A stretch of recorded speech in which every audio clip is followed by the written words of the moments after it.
Warning, we are not trained or licensed professionals. Do not take any advice that we give as official doctoral prescribed medical treatment. We only use the name as a means to appreciate cinema as a therapeutic device, not to be confused with drugs, antidepressants, or any other forms of enhancements that you might find in legal states. Please enjoy responsibly. Additional disclaimer. If the film says we can say it too. So check the film rating, and that will be our episode rating.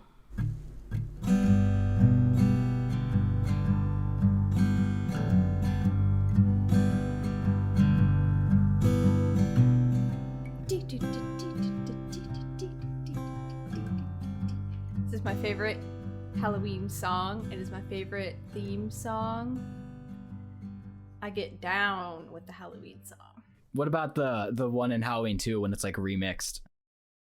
It's not as good, but it's still good. Mm-hmm. The original with just piano theme is very good. Yeah, it is. It truly is. It's one of the best movie themes ever, I would say. Yeah, all the music in the first one was really, really good, I thought. And it was so simple, but it was creepy and good to listen to. and you had not seen either of these before, right? Correct. This is one of those movies or double features, I guess, that it was actually when we started the podcast, there were just a few movies that we were going to watch when we hung out, and because of, worldwide reasons that ended up and didn't happen. So and one of the things we wanted to do was I wanted to show Maddie both of these in October as a double feature, because every year I make it a tradition to watch both of these back to back sometime in October. Usually Halloween night if I can, but if not, just around the season. So I wanted to show Maddie these movies because I like them. I really love both of them, and especially the first one. It really surprises me that you like these movies, like in, like the Friday the 13th and Nightmare on Elm Street, like those types of movies. Because like usually you're not like into horror stuff, but then it's like these random classic horror movies are your shit. Yeah, I've seen all the Nightmare on Elm Streets except for, I haven't seen all of the remake, but I've seen like some of it. I've seen all the Friday the 13th, and I've seen almost all the Halloween movies. The only two I haven't seen are the two Rob Zombie remakes and the producer's cut of 6, which I really want to see. And don't worry, I'll explain all that at the end of the episode for you, Maddie. Okay. And actually, there's a video I want to link. It's called Halloween's Confusing History, and it's so funny. It's great. Okay. Well, first of all, hello. This is Film Therapy. Hello. We watched, Maddie watched Halloween and Halloween 2, the originals from 1978 and 1981, both horror classics directed by John Carpenter and Rick Rosenthal. John Carpenter also did the 1982 version of The Thing, which we watched together, and that was really fun. So great. I guess I'm getting ahead of myself a little bit, but when he had The Thing on the TV throughout the first movie, that Thing from Another World from 1951, that was his tribute to that movie because he really loved that movie. And then obviously when he made his own version of it a few years later, that was really personal for him. It's like Peter Jackson with King Kong, in a way. Yeah, definitely. It was a nice touch. They had a bunch of that movie on. That was like it connects a lot of the scenes in the first one, the Thing playing in the background, because we watched the opening with it, and then they leave for a little bit, and then they watch some more, and then she like gets a phone call, and then they watch some more, and then it's like, okay, so like this is happening in real time. We're still watching The Thing. We're still running from Michael and everything. So we decided to watch these because it is 6 months until Halloween, pretty much. So happy Halloween. It's basically fall. Get ready.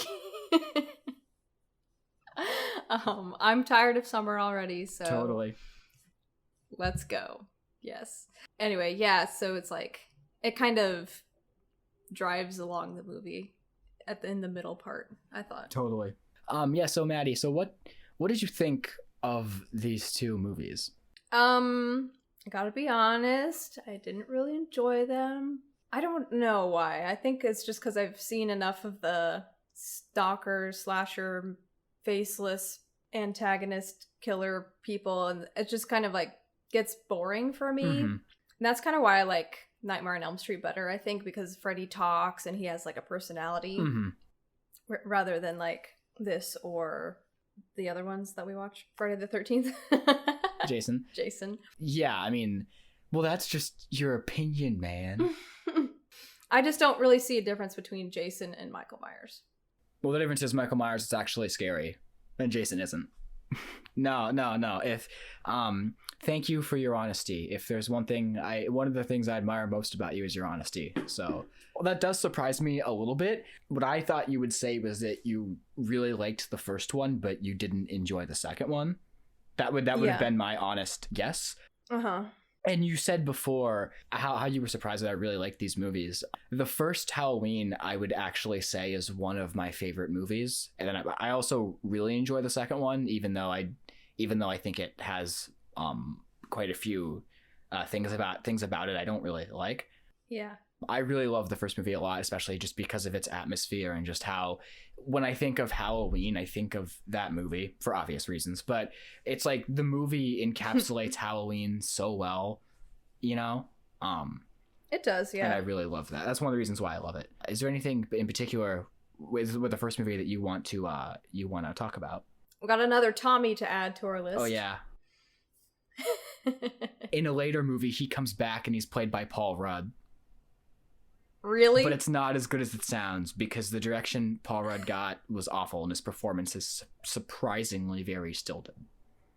Oh no. And it was like his first movie, so it's like Paul Rudd's like so charismatic in everything else that like it has to be the direction. There's no way. Or maybe it was, I don't know. Were these the only two ones that John Carpenter directed? No, he didn't direct the second one, just the first one. Oh, who directed the second one? His name is Rick Rosenthal. He also directed the worst Halloween movie ever made by a long shot, but I'll tell you about that later. Oh, okay. Yeah, so John Carpenter did the first one, and then he was a producer on the second and third. Okay. From 4 on, they did different things, but like I said, I'll go like I'll warp speed through all the sequels at the end. Okay, cool. Because especially if you didn't like these two, you don't need to watch any of the other ones. Even if you did, you don't really need to, but maybe Halloween 3. But anyway, I said before how I like watching these every Halloween season and even Halloween night if I can. And I think the best atmosphere to have them is if you start the first movie at like, I don't know, like 6 o'clock or whenever the sun is just starting to go down, but it's still light out and there's trick-or-treaters walking around and things like that. And then by the time you finish the second movie and there's that last scene with the fog and Laurie going into the ambulance, then like it feels like you've stayed up all night even if you haven't. It just has that feeling for me, I guess. Yeah, okay, I see. So part of me is like I want to like watch the first one and then go to sleep and then get up when it's dark out and watch the second one and time it when the sun comes up, but I don't know if I could go to bed when the first movie's done because it just ends and I'm like, man, I gotta go right into Halloween too. Yeah, it'd be hard not to. I think like you said before, the music in this movie is just everything. Like it just makes it so creepy. Without it, it would not have the same effect. Do all of the movies start with the title with a jack-o'-lantern? No. These two do, and then the 2018 sequel does. Okay, because I thought that one did. Yeah. Because I was like, oh, wait, this looks familiar. But I mean, obviously it's like a classic opening, so I'm like, I'd probably have just seen it in passing. But I did see the remake, so that makes sense. Wait, which one did you see? The remake. Which remake? The 2018 one, yeah. That's why the title of that movie drives me insane. So, all right, I'm just going to do this now, all right? Just do it. I'm just going to do it now. Halloween 2018 is a sequel to the first movie, and it ignores every other sequel, but they call it Halloween. Right, exactly, How stupid is that? You don't call the sequel the same thing as the first movie, you dumb little shits.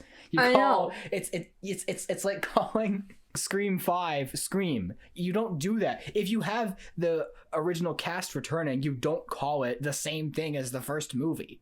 Right. Especially if it's a direct sequel that ignores everything else. And because the next two are being called Halloween Kills and Halloween Ends, why not call this 2018 one Halloween Returns or Revived or something like that?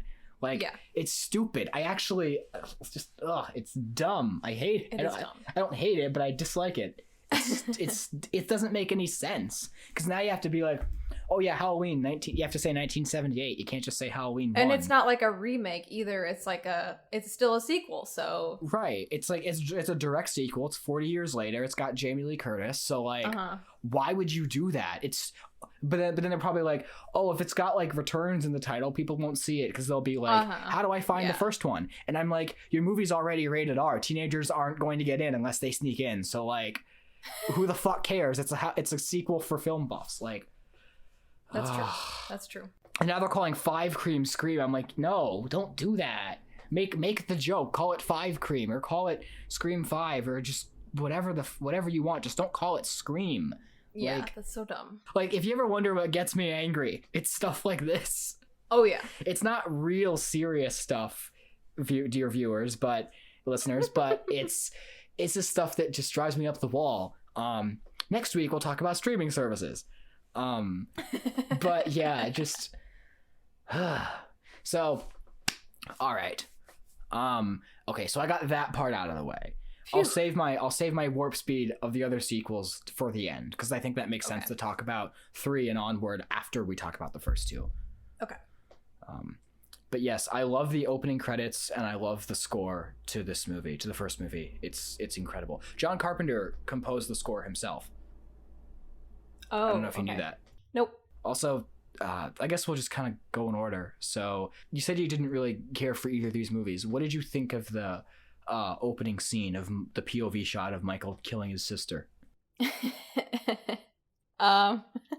Didn't like it? So, okay. That's totally... Your opinions are totally valid, okay? I'm not going to lash out at you or give you anything other than respect for your opinion. So please share your opinion with me. Yeah, so he picks up the little... What does he even pick up to look through? A Halloween mask. Oh, that's what that is? Mm-hmm. Oh, I thought it was like one of those things. That totally makes sense. It's a little like clown mask or ghost mask or yeah, something. Oh yeah, it's the clown mask. I totally thought it was one of those like viewfinder things where you like put it up to your eyes and you like click through the little pictures. I love those things. Why did I think it was that? I'm not sure. Maybe I couldn't see the screen very well or something. No, it's a movie where you need to have a dark room or your computer on maximum brightness because... Yeah, it was pretty bright in the room. Yeah. Okay, so he picks that up and then he sees his naked sister because she just got done making out with a guy or having sex or whatever, just like every other horror movie does. Although I can't blame this movie for copying anything because it was one of the OGs, so... Mm-hmm. Came out before Jason and Freddy and... I think the only one that came out before this was Texas Chainsaw. Wasn't the first Friday the 13th 77? No, it was 1980. Or 71? Nope, 1980. Really? Are you sure? I'm sure. I will look it up because if I'm wrong, then yeah, let me see. I thought for sure it was the 70s. Yeah, 1980. Dang, okay. So yeah, this is definitely like the OG. So everyone copied this movie pretty much. Mm-hmm. And then he's like, he takes a long time to stab her and then he looks up at his knife and he like turns his head and he's just like stabbing but looking at the knife and he's not even looking at where he's stabbing. I thought that was silly. But it was pretty terrifying, you know. It's a terrible thing to watch. And then especially at the end when he's like walking out and then his parents come home and they're like, Michael? Oh, and yeah, and the sister's like, Michael? Yeah, Michael! The acting in this movie is a sight to behold. Yeah, that Annie character, I hated her and she was in way too much of the movie. They say totally so much. Oh yeah. There was that one scene where they said it 2 lines in a row and I was like, oh man, okay. Yeah. They're walking out of school. They say it like every other line. Yes. And then when Linda and Bob are coming in, she's like, you're being totally silly. And then they walk in the house and she's like, it's totally dark. Which is fair because they probably, I mean, they didn't film those scenes one after another probably, so they didn't realize how stupid it sounded until editing, but they left it in anyway. This movie was filmed on a very, I don't know the exact, but it was filmed very low budget And what I really like about it is how you don't see, well, you do see the kills, but they're not overly graphic. And then starting with the second movie, they had Universal to back them, or a major studio for the other sequels. But for 2 and 3, they had Universal. And then so they got a major studio and a big budget, and they were able to show blood. And also that's when Friday the 13th had come out, and people were craving more nudity and more blood in their slasher sequels, and they became more run-of-the-mill. I think this budget was like $325,000 or $365,000. I'm gonna look it up. Yeah, so the budget was you're right, $325,000. Let's see, Halloween 2 had a budget of $2.5 million, so a much bigger budget. Dang, that is such a difference. And then Halloween 3 had the same budget. Halloween 4, 5, and 6 had $5 million.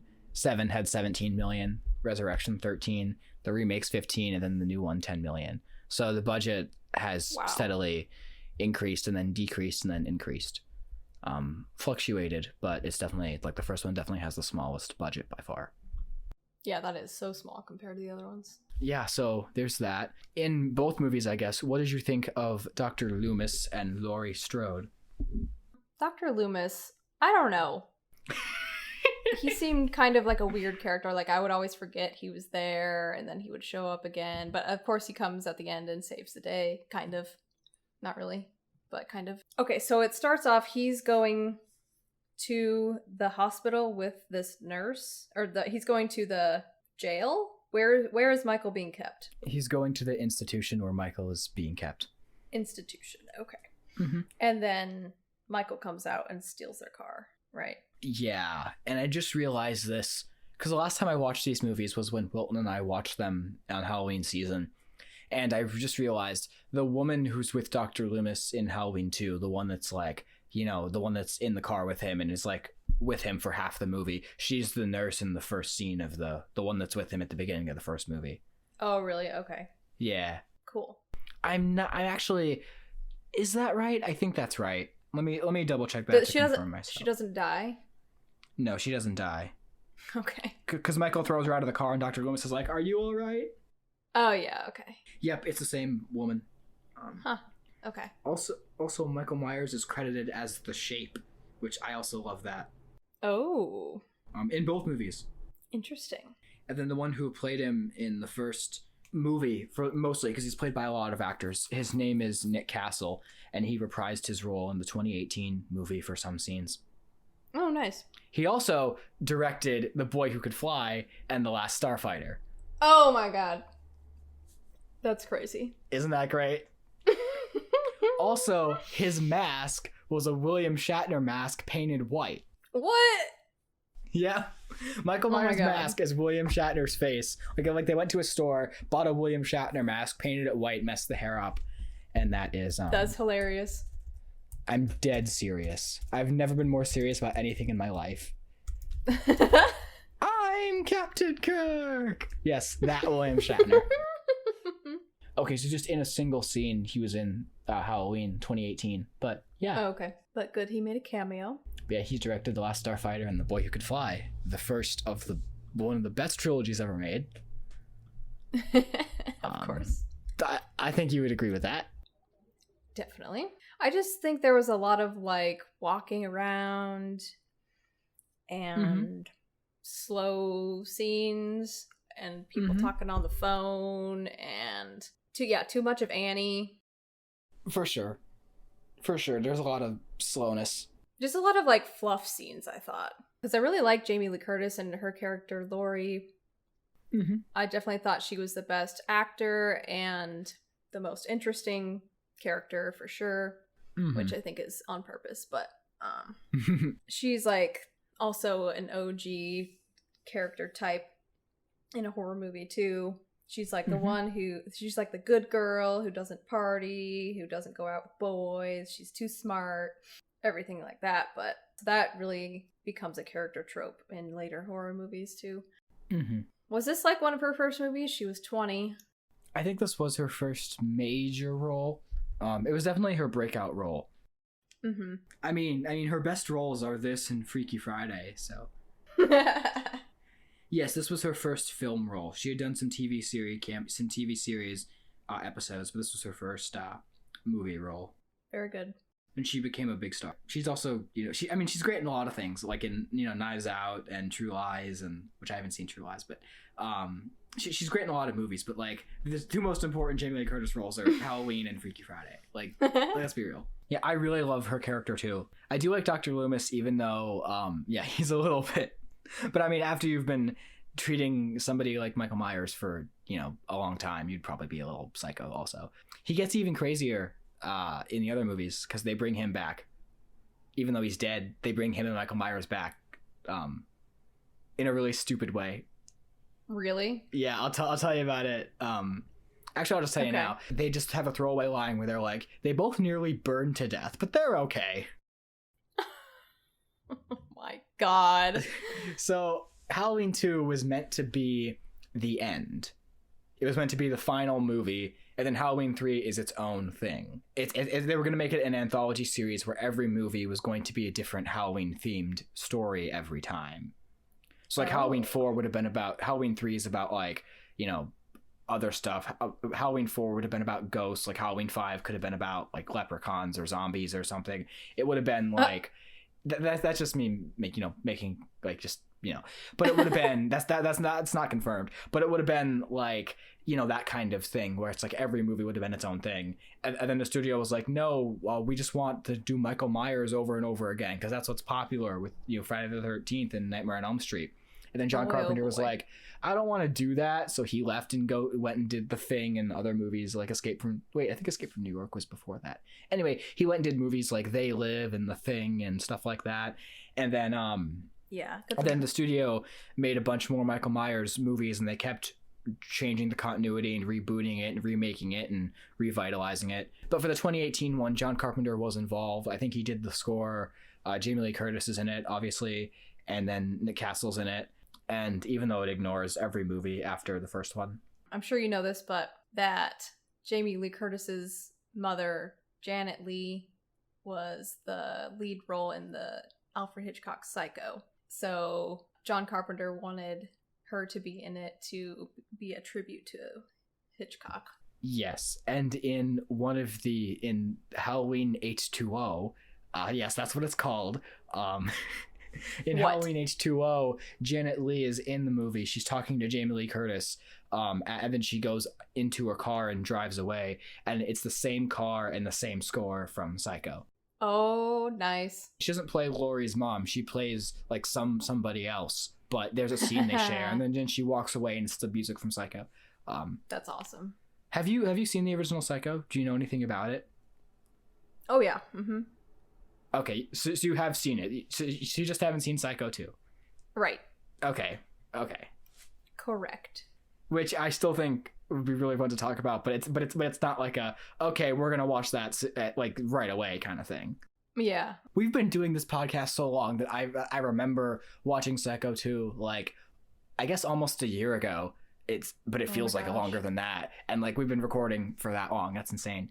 Yeah. One of the things I love is how the movie just kind of puts you in the shoes of being really young on Halloween night.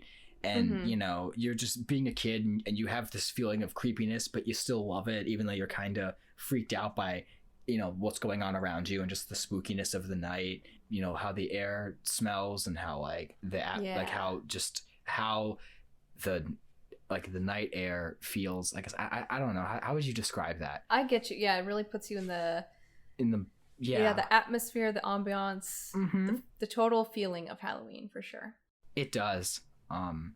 Those kids that smashed Tommy's pumpkin though, they were really mean. Mean kids. Yeah, the first half of the first movie is definitely very slow. In a way, I appreciate it because it makes the second half more terrifying because you're more adjusted to like the normal nature of it. But it's definitely like something you have to, you kind of have to be in the mood for, because otherwise it's just, it can feel like it's dragging on. Mm-hmm. I personally will say that I think the second movie has more pacing issues, but I think I know why I feel that way, so which we'll get to later. I also love like all the shots when somebody's looking out the window, and then like when like if Laurie's looking out the window and she just sees like how the house is still, or she'll see like Michael getting out of a car, or walking around to the back of the house. I love how creepy that is. Yeah, that is creepy. It's like really real. What did you think of the final like chase through the house once Laurie discovers all her dead friends, and once Michael's chasing her for like the last 10-15 minutes of the movie? Yeah, it was pretty suspenseful, and especially since she's babysitting, it's like, oh my god, imagine, you know. I did think she kind of struggled too much and like screamed too much. I don't know. Like, I didn't find it annoying, but I was just like, she doesn't seem as strong as she is by squealing and screaming around like she does. When I have picture her like this super tough character the rest of the movie. No, I totally get that. Because that was, and that's why she was like the first scream queen, was because, you know, she screams a lot in the movie. I mean, I would be screaming like hell too if there's a creepy man in a mask trying to kill me, but I totally get what you're saying. There's just something about like how she was the first like final girl in a movie, and then how that evolved throughout each series, because in Friday the 13th we don't really get a recurring character, you know. And then in Nightmare on Elm Street we have Nancy, so I still would have loved, I wonder if it's online, that Friday the 13th 3 script that follows part 2. Like, I want, if that ever became a movie. I mean part 3 is fun because it's, you know, 3D, and it's like that's all I remember about it, is that it's like it's part 3 and then like the main anyway. Oh yeah. That's all I remember about that movie. Confused. I'm sorry. Yeah. Friday the 13th part 3. It's in 3D. There's like the biker gang. And then there's like the girl who has the flashback of Jason. Yeah, the yo-yos. They're flinging yo-yos. And then what's the one with the chocolate bar? Is that the one with like Tommy? Which Tommy is it? Because it's not Corey Feldman. Tommy's like the older Tommy, the first one with older Tommy. Okay. So it's like 4. So that's the, I can't say it because it's a spoiler, but that's the one where they reveal something at the end about Jason. Yeah.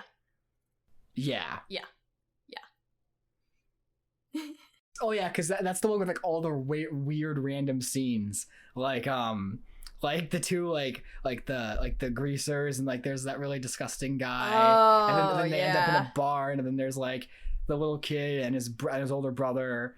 Oh yeah. And then that's the one like Tommy's like really quiet.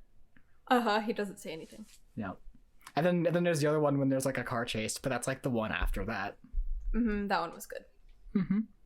Anyway, back to Halloween. I just, this is one of those movies that for me just really gets under my skin, and it's like, I think it's like one of around like, cause I'm not saying other movies don't scare me, but movies that genuinely like creep me out and sit with me after I watch them, besides David Lynch, that's a whole other beast, is like this and the first Alien, and just like there's a couple other ones I'm sure, but those are the two especially where I'm just like, wow, I feel like I've experienced like the true terror along with the characters.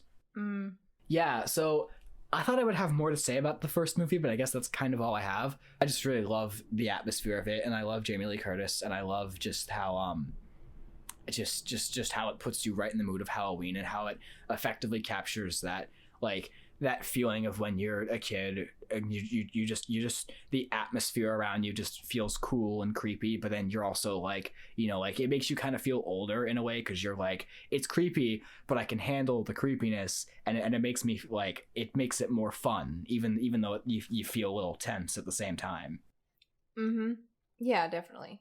It's very classic, and I'm glad it's called Halloween because it is like the first to do a movie like this pretty much, or to hit mainstream really, and it just encapsulates Halloween and lets you sit through it. You definitely sat through it. I sat through it. Well, I'm glad that you took away from it what you did, because if there's a movie that I really don't like, I just don't finish it, so props to you for although wait a minute, if why did you watch the second one then if you weren't if you didn't really connect to the first one? I don't know. Just felt like I wanted to see what it was at least, so I could at least come here and say why I didn't like it. Okay. That's yeah. Okay. So Halloween 2,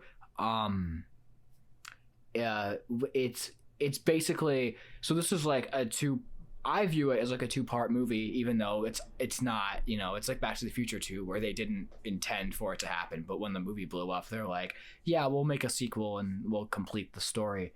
I really like that about it, that it starts off right where the other one left off. Me too. Because it's like the tagline was like continuing the night he came back or something like that, which makes it really compelling to begin with. Yeah, for sure. That's one of my favorite things about Halloween 2 is just how it immediately picks up right after the first one, and it really is like a part 2. Which is what studios have been doing recently, which is kind of, well, not recently, but in the last 10 years, which is kind of funny.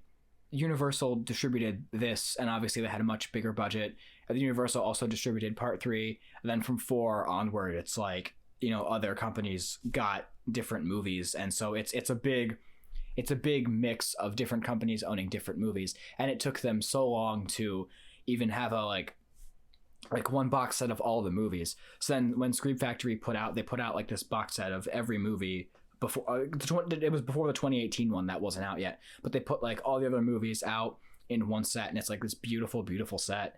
And they and that was like such a big deal because they were finally able to get a deal between all the companies that owned every movie and like release I bet that's hard. Release a collection, because it was like Shout Factory owned some, Anchor Bay owned some, Dimension owned some, Universal, so it was just like a big thing. And then they're like, okay. And then they finally come up with the smart idea where like, wait a minute, if we release this, we make some money. If we don't release this, we make no money. Crazy. Shocking. Yes. Anyway. Well, they did the right thing. So the movie starts and ends with the song Mr. Sandman. What did you think of that music choice? I liked it. It was stuck in my head the rest of the night, and now it's going to be again, probably. Sorry. But it doesn't really make sense. I mean, it makes more sense with, like, Nightmare on Elm Street, really. Is that song in Nightmare on Elm Street? Because it should be. I don't think so, but now that you mention it, it's not in the first movie. Maybe it's in one of the later ones. Yeah, maybe. What was your take on it? The same as yours, except for Nightmare on Elm Street, because I didn't even make that connection. But I was just thinking, like, yeah, I like it. It got in my head after watching it. It adds to like even though it's it's final and the thing is over because this is intended to be the last one. It still leaves like a note of creepiness, and it's still like after 3 hours, I'm still just like, okay, I'm gonna go to bed. Still a little creeped out, but not as creeped out as I would be if I just went to bed after the first movie. Yeah, I think I watched Saturday Night Live after this, so it cleansed me. That's good. One thing I think is interesting is in the first movie when Laurie and Annie are driving around, and then Laurie says she wants the kid she likes is named Ben Tramer. And then in this movie, when the cops are driving around, then there's that kid with the Michael Myers mask, and the cop crashes into him and kills him. That's Ben Tramer. That's the kid that Laurie had a crush on. Oh no. Also, what did you think of that scene when they see the kid wearing the Michael Myers like, mask? I definitely know that's not the actual Michael Myers because, of course not. This is the beginning of the movie. And then what about when the cop hit him? Was that like because the cop's like, I didn't see him? It's like, what, dude? Are you serious? Okay. Imagine what it would have been like if the cop was like, I don't know if it's him or not, but I can't take any chances. And that was his intention rather than... Maybe. Well, then that spurred our conversation about how DNA samples weren't a thing until like a couple years later in the like 83, and it wasn't widely used in crime scenes and stuff. Yeah. So they just had to go off the dental records, which is crazy. Yeah. That we didn't even have DNA testing equipment until the 80s. Yeah. Think of all the cases that have been unsolved because of that. But that's so true. I never even thought of that. Yeah. And then there's that kid that has the razor blades in the mouth because of the apples. Like that just shows up at random throughout the movie. That's so creepy. Yeah. So in this movie, Laurie spends most of it in the hospital. Yeah, didn't like that. You didn't like that? No. What didn't you like about it? Or why didn't you like it? Because she's just laying in the bed and she's like, oh, Jimmy. And Jimmy's like, oh, Laurie. And I'm like, all right, what is this? And then like she goes unconscious for a little bit. She has a bad reaction to her medicine. And then all of a sudden she's like up and walking, running away from Michael. And that's pretty much it. The thing I don't like about Halloween 2 is that the hospital is just a place for, I mean, it's creepy, like an abandoned hospital, and when Laurie's running by herself again, that stuff's great. But that is scary. All the other doctors and nurses that are there are just and this became a horror trope, you know, they're just there to be dead bodies for Michael to kill. And and you don't really feel not saying you felt a connection to the girls in the first movie, but at least they gave them a little bit of character. And this movie, we really don't get that. And that really, unfortunately, became the norm with horror sequels, especially with the Friday the 13th movies. Definitely. Because, like, other than, like, Tommy and then, like what other Friday the 13th characters are really memorable? I mean, I guess you have, like, you know, a couple, but, like, that's basically it. You have Tommy, you have Ginny, you have the psychic girl from one of them from part 7. What's her name? Tina? Is that her name? There's too many similar names. And then there's the kid that in part 5 or 4, whichever one, not Corey Feldman, but like because he's Tommy, but the other kid, the wisecracking kid, is his name Reggie? Oh yeah, Reggie, or something like that. Yeah, he was a good one. And then like in one thing I like about Elm Street 3 is that like all the kids that each have different powers. You know, there's like Patricia Arquette, and then there's the wheelchair kid, and then there's the loudmouth kid, and like I love that, like even like they have enough character that you remember them and you feel for them. Definitely. In this movie, it's more just like, oh, there's the one guy that like swears a lot and he's kind of funny, but then there's like nobody else. Then there's Jimmy. And Jimmy, yeah. Your connection to is through Laurie because she's the protagonist. I really do like all their little scenes together, but it drives me crazy when that one nurse is just like, Jimmy, get out of the room. I'm like, she does that like 5 times, and I was so like, sick of it. Get him out of the room, girl. He shouldn't be in there. Yeah, so the kills in this movie are definitely much more graphic, which I both appreciate, but I also don't like, because I like when less is. I like the less is more approach from the first movie. I do too.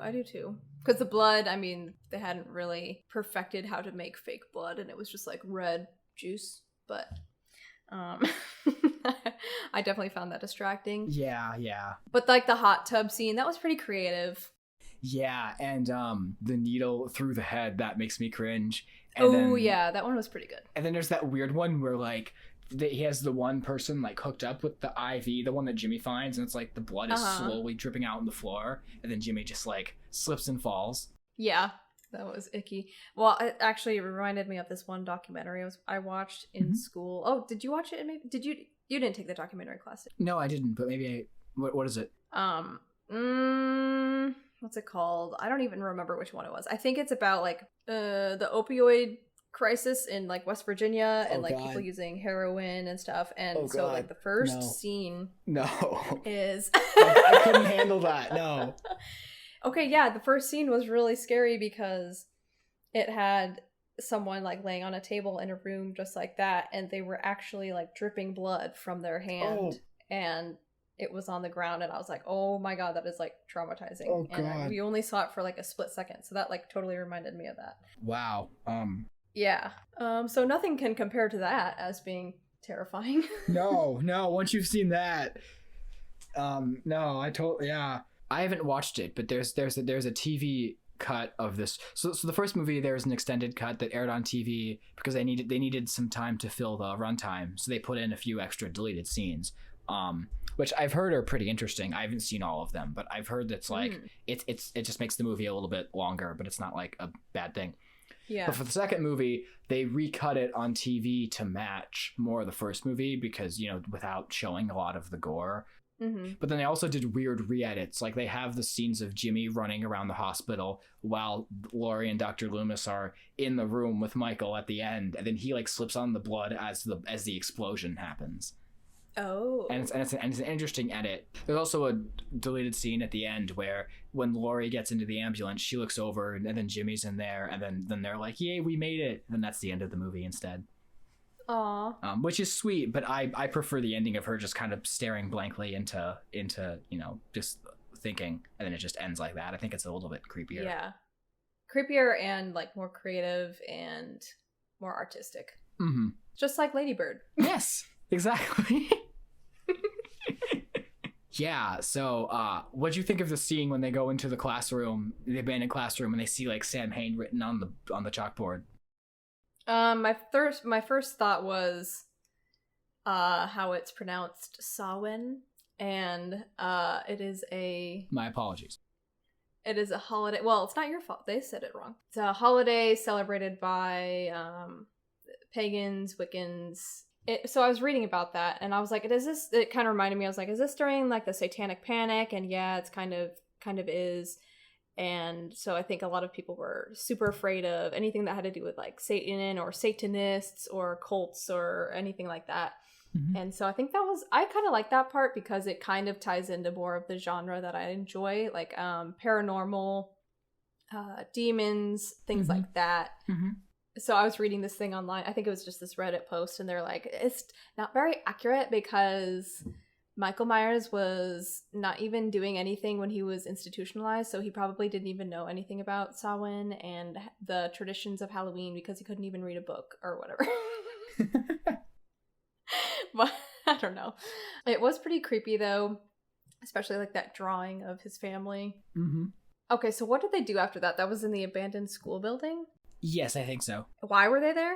Because the window was broken. Oh. I don't know if they get a call or not. So they're like, okay. It's probably Michael. Or it's suspicious. Let's go look at it. Yeah. Dr. Loomis also says, I shot him 6 times. And in the first movie, he does shoot him 6 times. But in this movie, he shoots him 7 times. Which is the most minor of nitpicks.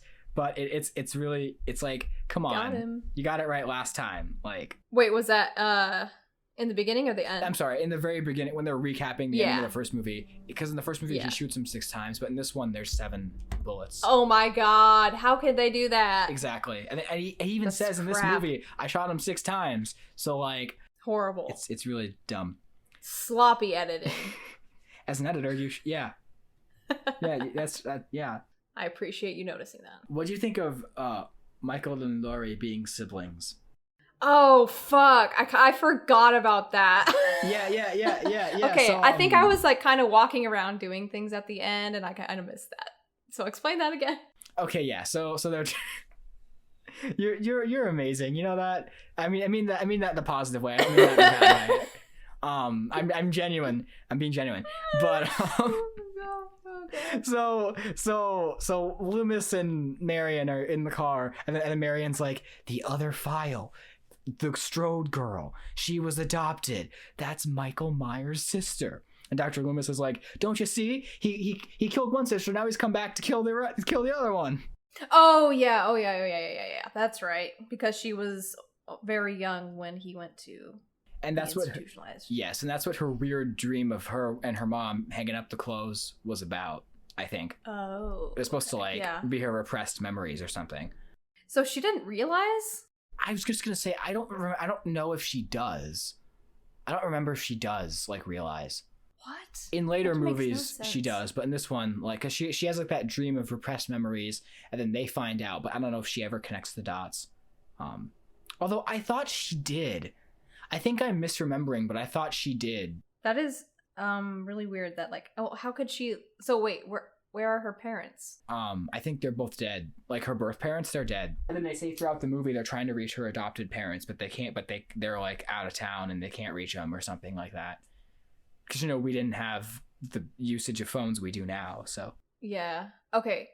So she was adopted into the Myers family, or she was a Myers adopted into the Strode family, but she was like a baby or like 1 or 2 years old, so Okay. she wouldn't remember that. Oh, and so they probably kept it a secret from her then. Yeah. Or wait, I think she was like 5 years or younger, but yeah, that's the part I forgot to mention. Because that's what she says to Dr. Loomis, the Marion. She says like the family requested that all records be, you know, kept sealed. Okay. So this they wouldn't, because they didn't want anybody to know, because you know, like the Myers house became like the whole, like the urban legend of the town. So yeah, I wonder if everyone else knew, but she didn't. That couldn't happen but obviously they knew that he had a younger sister. So, and if she lives in the same town, word would probably get out that was her. But that's true. I don't know. Movie logic. Yeah, so what did you think of the big final chase in this movie and I'm saying like when it starts, when Laurie's running by herself in the hospital. It goes on for a while. It does, yeah. I thought that part was creepy because especially when she runs outside and there's like nobody there. Yes. That's just really terrifying because it brings us into this open world where she could go anywhere, but she gets in the car. And it makes it more real to me because we're escaping the place that she was in the whole entire movie. Mm-hmm. And maybe that's a symbol of her discovering her true identity. Yeah, I don't know. That's a good idea. But let's see what happens after she gets in the car with Jimmy. So Jimmy gets in the car, then Jimmy passes out, hits the steering wheel, and then she crawls out of the car. And then Dr. Loomis is there, but he can't hear her crying for help. And then Michael shows up, and she goes to the door and is banging on the door. Then they let her in. Also, in the first movie, that scene is terrifying when she's banging on the door for Tommy to get up, and then Michael's just like slowly walking towards her. I know. That's like one of the scariest scenes ever in a movie, I would say. Also, The Shining would be on that list. Halloween, Alien, The Shining, probably The Exorcist. But anyway, so then she gets in the hospital, and then they tell Marion to go out and call the police, and then the one policeman gets killed because he's an idiot, and then Laurie and Dr. Loomis are running by themselves again. Okay. I was gonna save the very final scene for a minute because I wanted to say I love the part when she runs through like the back boiler room or whatever, and she gets up to that window and climbs through it and like falls down onto the boxes. And Michael's like just behind her. That's so creepy. I love that. The shot when he's coming towards the elevator, it reminds me of Terminator 2. Yeah. And he just like barely puts his hand in, and the elevator still doesn't just open back up like it would, but you know, maybe elevators weren't as intuitive as they are now. Yeah. I was gonna ask that. Like I wonder if that's something we can. we need to just call one of our parents to find that out. Like, hey, how were elevators in 1981? What kind of a question is that? How were they? No need to snap, just a question. Let's phone a friend. Let's get him on here. Phone a friend. Get some expert opinions. Well, I know my mom's busy, so we can't call her. So my mom, we could definitely call my mom. Be like, hey. You gonna?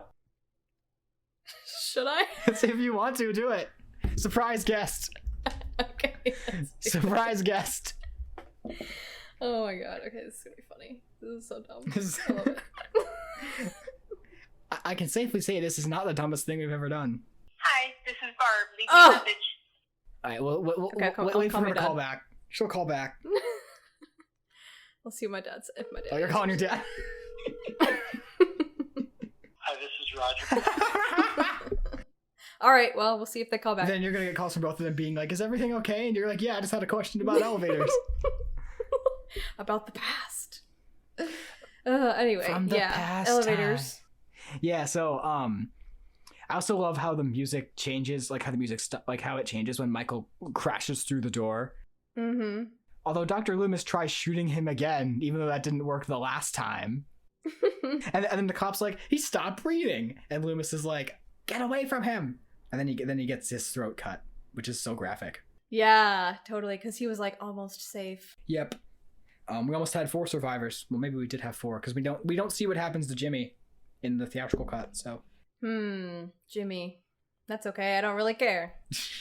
Although. Sorry, Jimmy. Although it is implied that he survived in a later movie, which. Oh, okay.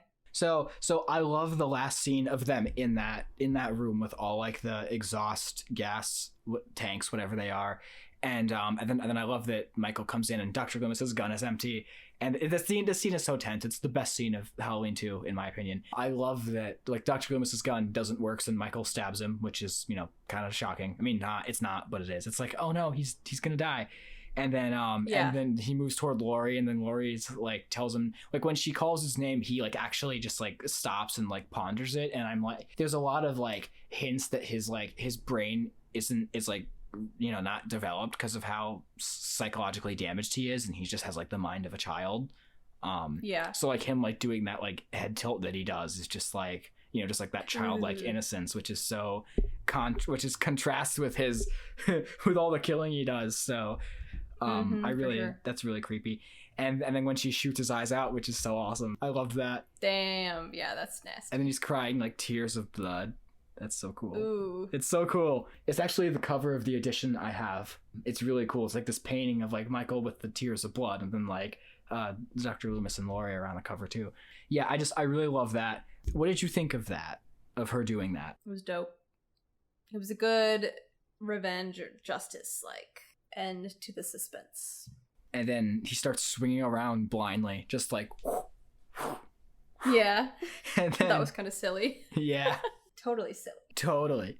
And then what did you think of like of the rest of it, how Dr. Loomis like lights it up and they both die, and like Laurie just, and then he comes out still on fire. Oh yeah, good on Dr. Loomis. I mean, I feel like that's like his life's work, so he felt very strongly about Michael and had a really personal connection to him, and giving up his life to do that I think makes sense. Yeah, I couldn't have said it better. That's great. So are you ready to hear what happens in all the sequels? I'm ready. So Halloween 3, I don't know if you would like it or not, but I actually recommend it. The ending to it is absolutely horrifying. It's like a Twilight Zone episode, but as a 90-minute movie.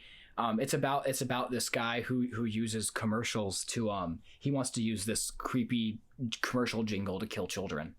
What? It has nothing to do with any of the other movies because it was going to be an anthology. So, whoa, it's actually pretty good. It's underrated. So Halloween 3 didn't do well because people were like what the hell's this? Why is there no Jamie Lee Curtis and Michael Myers? Yeah. And then because they, so then the studio was like, okay, well, the producers were like, okay, well, we're just going to make Michael Myers come back. So part 4, which is called The Return of Michael Myers. And it starts off with, they're like, oh, it's been 10 years since Halloween 2, Halloween 1 and 2. Dr. Loomis and Michael Myers, they both barely burned to death, but Michael Myers has just been in a coma for 10 years. So he wakes up and he starts killing people. And Dr. Loomis is going around telling people, Michael Myers, we got to stop him. And of course the police don't believe him, even though it happened 10 years ago. And then the main character, Jamie Lee Curtis, isn't in it because she didn't want to come back. So they got this little girl to be her daughter, her and Jimmy's daughter, and her name is Jamie. Oh my. And she's actually a pretty good actress. So at the end of Halloween 4, they kill Michael somehow. I think they like shoot him and he falls down a pit. It's really dumb. And then a bunch of truckers just come by, shoot him with shotguns, and he falls down a pit, and then they think he's dead because Michael hasn't survived bullets before. So then the last scene is that it's the same as the beginning of the first movie, where it's like the mask and it's like somebody getting killed, and it turns out it was Jamie killing her mom. And then Dr. Loomis is like, oh no, not again. And then she's supposed to be the next killer, and she's like a 9-year-old kid. Oh my. And then part 5, they kind of just ignore that, and then she's in a mental institution, and she has like a psychic connection to Michael. Like she'll like when he puts his mask on, she'll like put her hands like as if she's doing it. Oh. And that stuff's really interesting, and it's actually pretty solid. And then the middle part of the movie is just like a shitty Friday the 13th clone where it's a bunch of characters you don't care about, a bunch of gore and nudity, and it's not good. So Michael is just like, he was just he was in a coma for a year. This old blind man was taking care of him. The blind man, then Michael wakes up, kills the blind man, and goes to find Jamie again because it's his niece. Oh, great.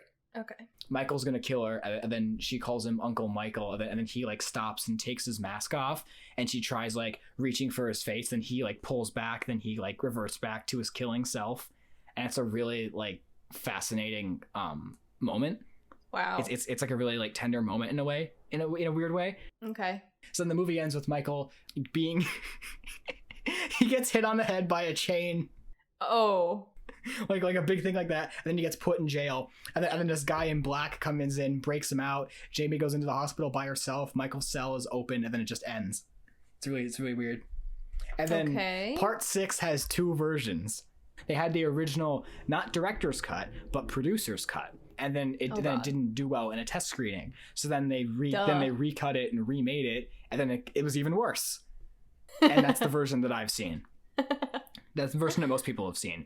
Okay. So Paul Rudd's in it, and unfortunately he's not Paul Rudd. He's not the Paul Rudd we know and love. He's Tommy Doyle, the kid that Laurie babysits as an adult.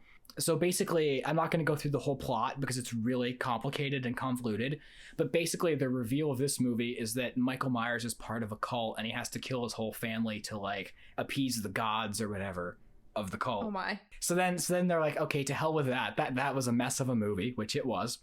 And then so for part 7, they call it Halloween H2O 20 years later. And then they're like, we're ignoring everything besides the first 2. So it's an alternate Halloween 3. And it's and this is Jamie Lee Curtis as Laurie 20 years later, and she's still traumatized by Michael and still thinks he could still be alive, which he is. And then it's her like fighting back. And it's actually, I'd also recommend this one because if you want to see Jamie Lee Curtis just kicking ass against Michael Myers, just watch it. Okay. The Halloween 4, 5, and 6 are Return, Revenge, and Curse of Michael Myers, which is also the name of the Pink Panther sequels. For 4, 5, and 6, Return, Revenge, Curse of Pink Panther. Are you serious? Yes. Oh my god. From my reliable source, that is what I've heard, and I just find that amazing. That's hilarious. So anyways, after H2O did well, and that was also intended to be a final ending. And then they're like, oh, it did well, we're gonna make a sequel. And then they made Halloween Resurrection, which is one of the worst movies ever made. Spoilers, they bring back Jamie Lee Curtis and they bring back Michael Myers, but then he kills Laurie in the first 5 minutes of the movie. Oh my god. And then the rest of the movie is these teenagers in Michael's house on video cameras, and then it's like Paranormal Activity, but before that, and it's like not very well done. And then Busta Rhymes is the leader, is like the guy in charge of all this, and then he karate chops Michael Myers and says one-liners, and that's how the movie ends. Wow. When was that made? 2002, I think. Wow. But it's so funny because Busta Rhymes is like trick or treat, motherfucker. And he like kicks. Oh my god! He, like, kicks Michael Myers like through a wall. Yes. Okay. That part's great. Watch the first 5 minutes and the last 5 minutes. Okay. Then after that, they're like, okay, we're gonna make more movies, and of course that didn't happen. The director of Halloween Resurrection directed Halloween 2, the original Halloween 2. Okay. So then Rob Zombie came in and did his the remake of the first one and the sequel to that, and I haven't seen those. The first one shows Michael Myers' childhood, and the second one shows a white horse. Not connected to Twin Peaks, but there's apparently a big theme of white horses in that movie. And those 2 I haven't seen. And then they were going to make a third one of that, and then they didn't. And then in 2018, they made Halloween, which should be called Halloween Returns, which is a sequel that follows the first movie and no other sequels. Hopefully you enjoyed that. Hopefully you got something out of that. Yes, thank you. There's a much more concise way that explains all these movies. I'm going to send that, and then we can put that in the description. Okay, cool. Oh, my mom's calling back. Okay. Okay, I'll try to make this quick, though. No, take your time. Hey, Barb. Hey, Mad. I'm recording right now with Jake. He says hello. Yeah. Hi, Jake. Hi. You can't hear him because he's through my headphones. Damn. So we were talking about Halloween and how elevators were in the 80s, and we were like, I wish we knew what elevators were like in the 80s, and who could we call? And so we called you, and so there's this scene in Halloween where Michael like puts his hand like barely in the elevator, and like elevators today would register that and open up, but like back then it just like closed on his hand and it wouldn't let him through. Is that accurate to what elevators would do back then? No. We had the automatic closing by the time. They were, instead of like a photo eye, that senses something in the doorway, it was a mechanical bumper that stuck out in the middle of the elevator door, so it was a little bitty spring actuated. Yeah. So you'd hit that, so it would allow you to close all the way on your hands, which always was scary because you're like, is it going to stop? But it would hit that bumper and then open back up. Okay. But if Jason's got his hand in there, Michael, and he's not touching the bumper, it'll close. Okay. So it's probable. Probable. I was gonna say, I feel like the elevators for the same needs as they are now. I don't know. Maybe not. But yeah, I forgot about that. Yeah, the little bumper. That's rubber interesting. Bumper. Yeah. Before that, like in an old building. Yeah, as I'm thinking, maybe this hospital is an older building and they have something from maybe the 60s. So what would it be like in the 60s? Gotta call grandma. I can imagine that. They didn't have any of those sensors in the past, and but you had an elevator man that operated it. Oh, well, not in the middle of the night at the hospital. Okay. Thank you for your input. Thank you. Yeah. Okay, we'll talk to you later. Okay. Bye, Jake. Bye. Says bye. Bye. Okay, interesting. Input there. Yeah, that was great. I'm very so it's probable. So that's good. It's probable. Probable. Okay. I guess we can just recap our movies real quick we watched. Oh yeah, so what did you watch? What did you watch? You go first. Okay, so continuing my young adult phase, I guess we'll call it, marathon phase, whatever. I watched the first Divergent and the first Maze Runner.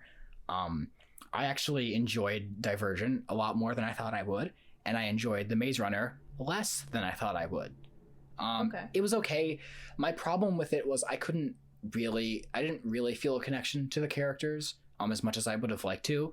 But I am excited to see where the second one goes, because it's like what I thought the plot of the first movie was going to be was just the last 10 minutes. Oh. So I thought the movie was going to be they get stuck in the maze and the whole movie is them trying to get out of it, but really it's just like the last 10 minutes of the movie.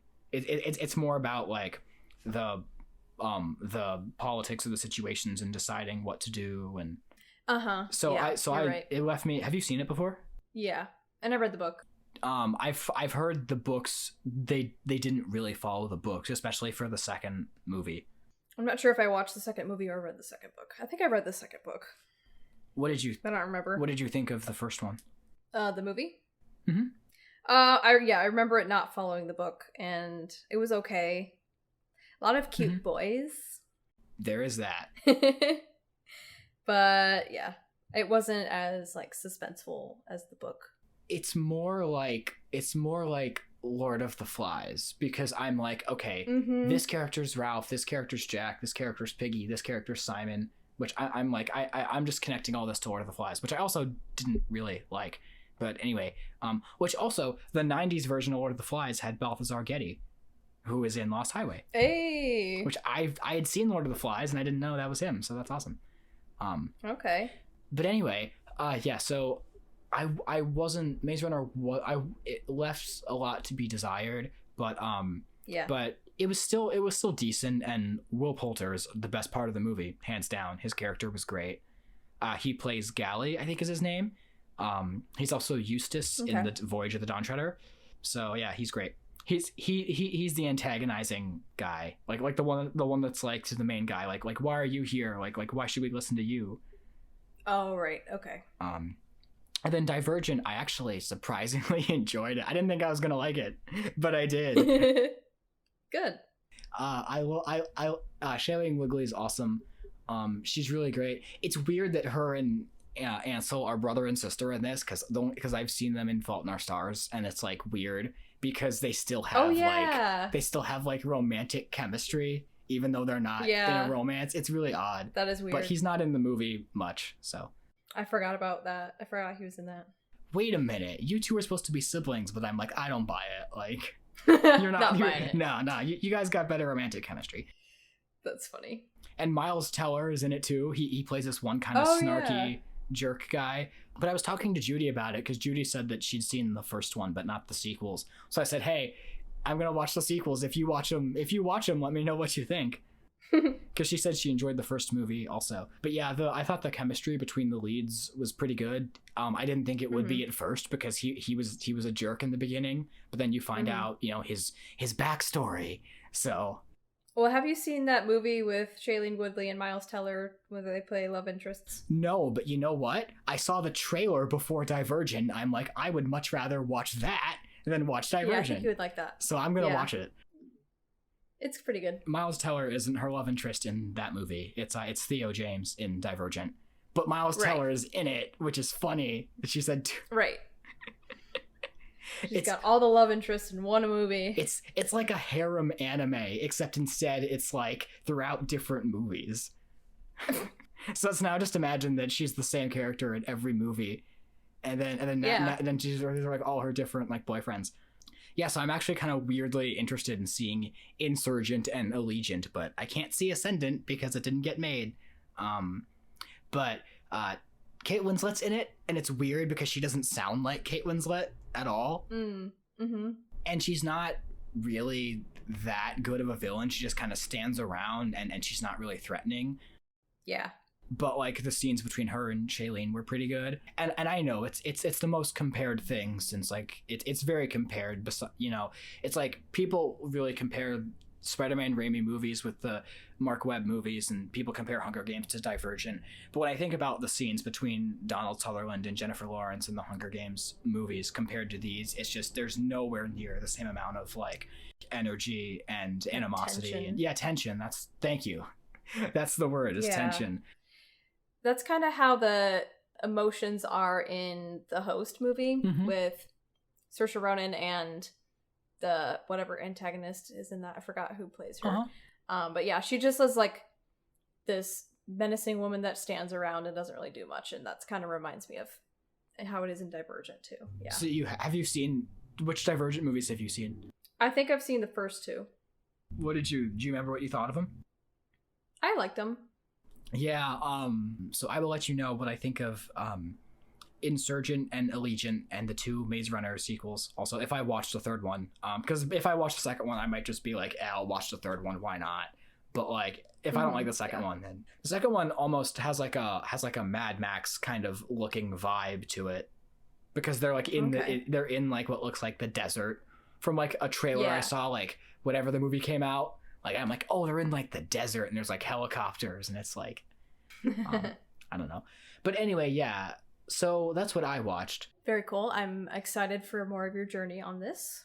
I guess you've seen most of these movies anyway, but I was going to say, this isn't going to be a journey where I get through it, and then you're like, oh, I want to join you.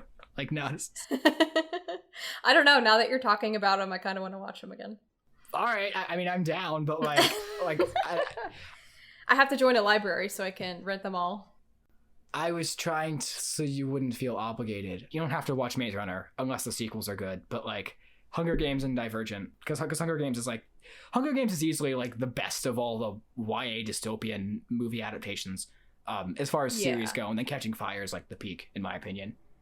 Like I don't foresee anything topping that because that's just so good. Yeah, and I looked at my letterbox and I didn't watch anything this week, so.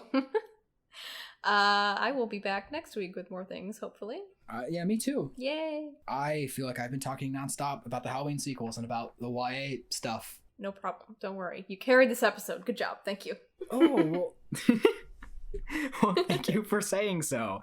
Oh, we can give our prescription for next week. It's going to be exciting. We're going to have a guest on. Yeah, what are we watching? I don't know. And the one he decided on was Another Round. So this is a foreign film. It's from Denmark. It's in Danish and Swedish. It came out last year, 2020. So it's about 4 friends who are all teachers.